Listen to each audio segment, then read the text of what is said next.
Hello guys. Nagluluto ako guys para bukas pero kakainin nila ngayon.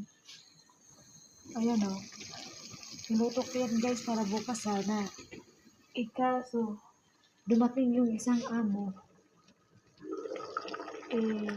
Gusto nilang kainin ngayon. Paano na yun bukas? Yun ang buhay dito ng isang OFW. Yun ang buhay dito guys. Hindi pwedeng magluto ka. Tapos, ayun. Kailangan nilang kainin ngayon. Para bukas sana yon.